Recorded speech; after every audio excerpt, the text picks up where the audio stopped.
Hello and welcome to my video all about how to knit a cosy hand warmer.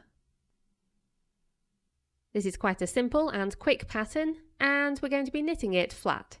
If you'd prefer to knit it in the round instead, then feel free to do so, but you will need to adapt the pattern. When designing this project, I used a tape measure to measure around my hand so I could decide what circumference the hand warmer needed to be for my hands to fit in. And in my case it needs to be about 11 inches. If you have bigger hands and therefore need the hand warmer to be larger, you might need to buy some more yarn and also make the hand warmer wider. That means you'll need to cast on more stitches at the beginning. To complete this project, I'm going to be using a 200 gram ball of 100% wool, the hand painted sprinkle yarn from We Are Knitters. This is a jumbo weight yarn and the recommended needle size is 10mm, so that's the size I'm going to be using. The needles I'm using are circular needles, but I will be knitting flat. Right, so to start following my pattern, you need to cast on 18 stitches. I did this using the long tail cast on, but in hindsight I probably should have used a stretchier cast on, or at least I should have cast on more loosely. This is because the cast on stitches, and also the bound off stitches later on, will be the tightest parts of this hand warmer. So the stretchier you can make the cast on and bind off, the better. I would probably recommend using the old Norwegian cast on method instead. In order to make this hand warmer, we're going to do a section of ribbing, then a section of reverse stockinette stitch stripe, and then another section of ribbing.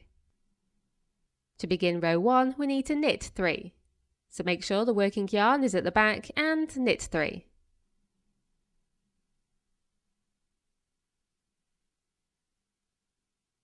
Then bring the working yarn between the needles to the front and purl 2. And now we've reached the repeating section, which is knit 2, purl 2. So take the working yarn between the needles to the back and knit 2. And then bring the working yarn to the front again and purl 2. And just repeat, knit 2, then purl 2, over and over until you've only got 1 stitch left. Always remember that the working yarn needs to be at the back for a knit stitch and at the front towards you for a purl stitch. And then you knit that last stitch.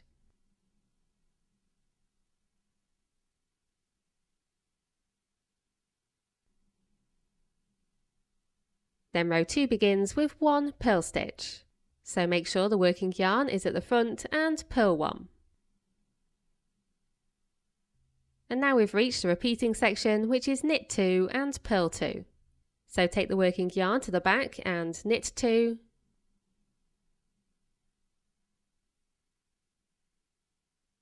And then bring it to the front again and purl 2. And just repeat, knit 2 and purl 2 over and over until you've only got 1 stitch left.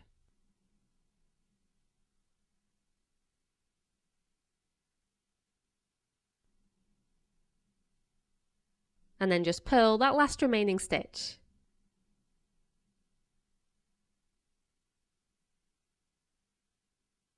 You then just need to repeat these 2 rows until you've got 9 inches of knitting, or thereabouts.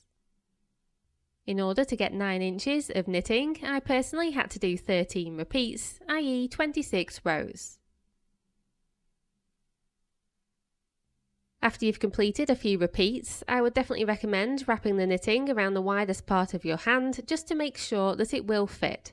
If it's too small, you'll need to start again and this time cast on more stitches. Just note though that the number of stitches that you add must be a multiple of 4, otherwise the pattern just won't work.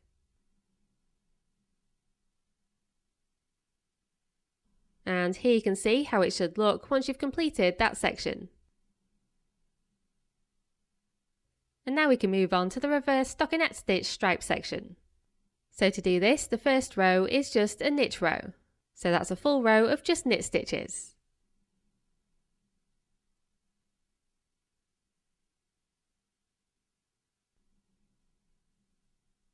Then row 2 of this repeat is a purl row, so that's a full row of purl stitches.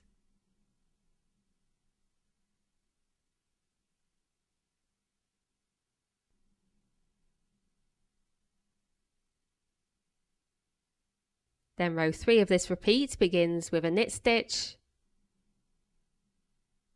Then you purl until you've only got 1 stitch left.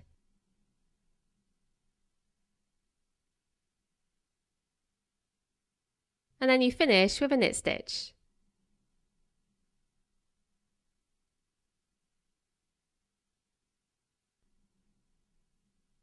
And then for row 4 of this repeat, you purl a stitch, then knit until you've only got 1 stitch left.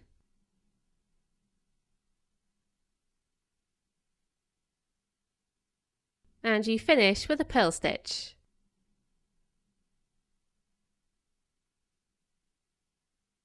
And you just repeat these 4 simple rows until this section measures about 7 inches long. In my case, I had to do 7 pattern repeats, which is 28 rows.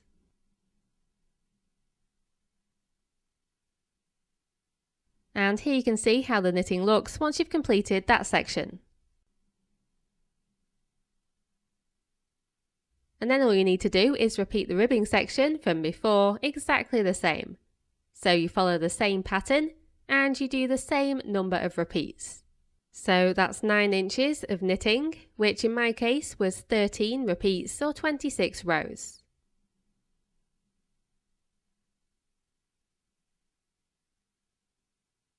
And then you should have something that looks like this. When laid flat, my knitting measures approximately 26 by 9 inches.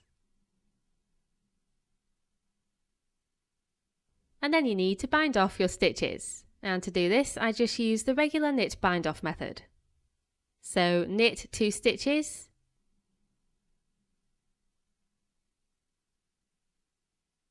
then take the first stitch over the second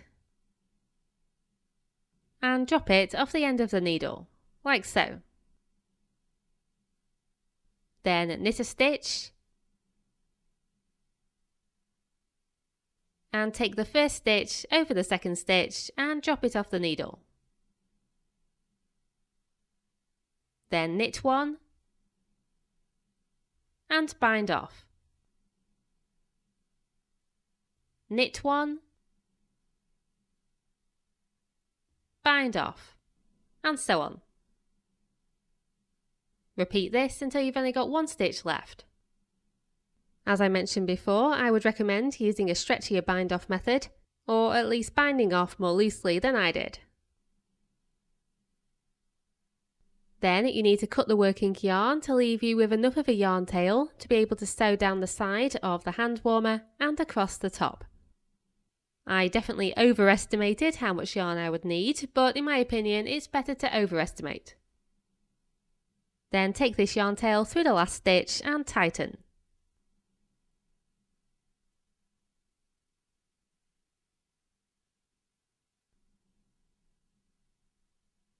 Next, we're going to sew the long edges of the hand warmer together using mattress stitch.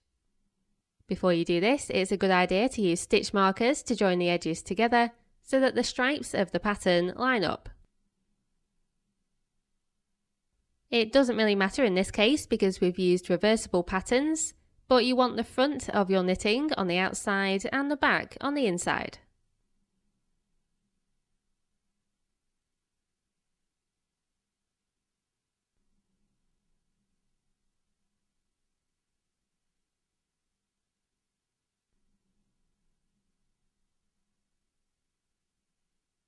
You'll need to feed the long yarn tail into a large yarn needle, like so.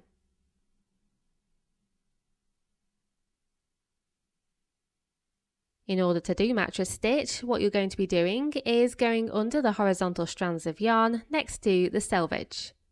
The selvage is the column of stitches right on the edge of the knitting, and next to this should be some horizontal strands of yarn, like so.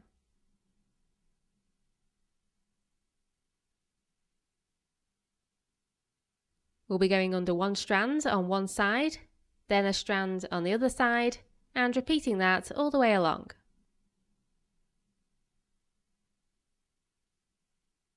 First, you need to take the needle up through the opposite corner to where your yarn tail comes out.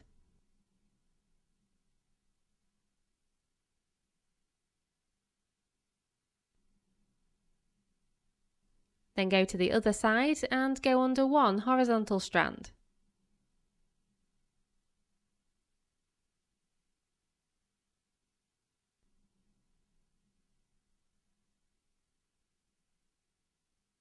Then go to the other side and go under another strand.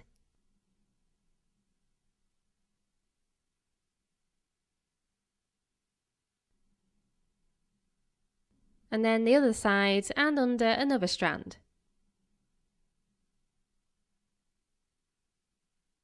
Each time you want to go into the knitting where the yarn previously came out.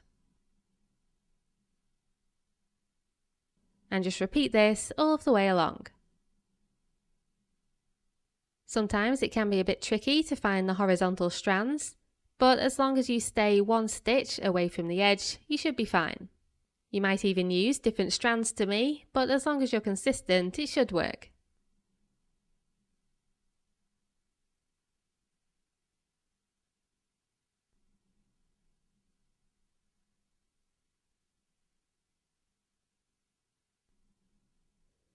Every inch or two, you'll need to carefully pull on the yarn, parallel to the seam, to tighten up these stitches.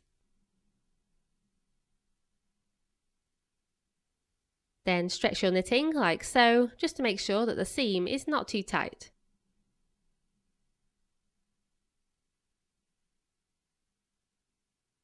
And here you can see me doing mattress stitch on the reverse stockinette stitch stripes.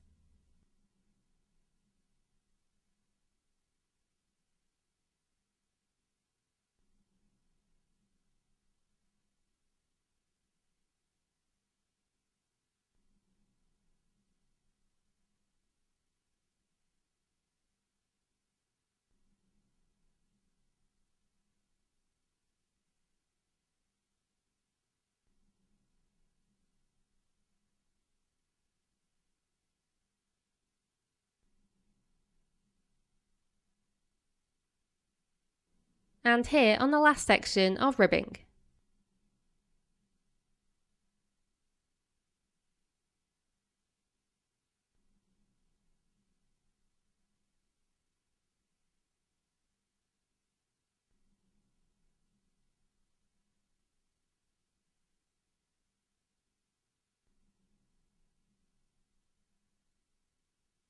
Once you reach the end, just make sure you take your yarn needle through the opposite corner of your knitting.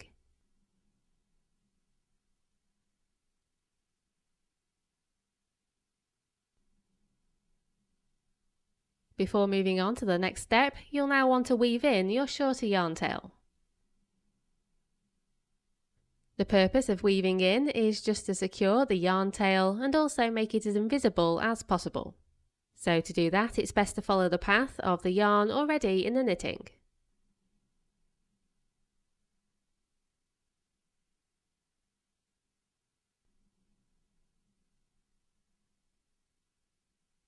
And then the last thing we need to do is join the ends of the tube together.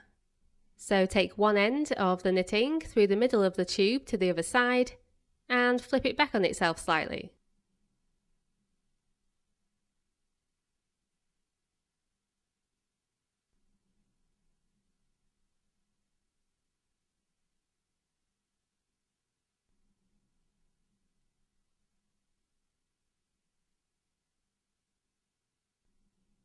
You can then use mattress stitch to join these edges, or you can use whip stitch.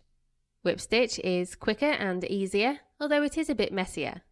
I'm personally going to be using whip stitch because this seam is not going to be visible. All you do is go into one side and out the other, into one side and out the other, and just repeat that all the way along. Just make sure that you don't also stitch into the layer of knitting below.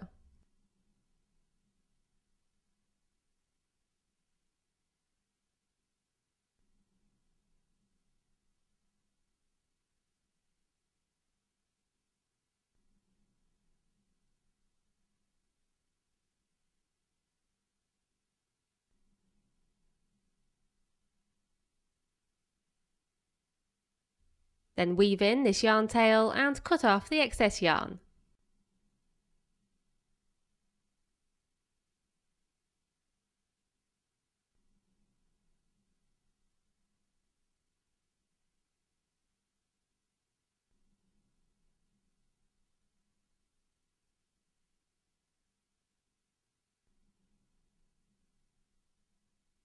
And that's it, your hand warmer is now complete.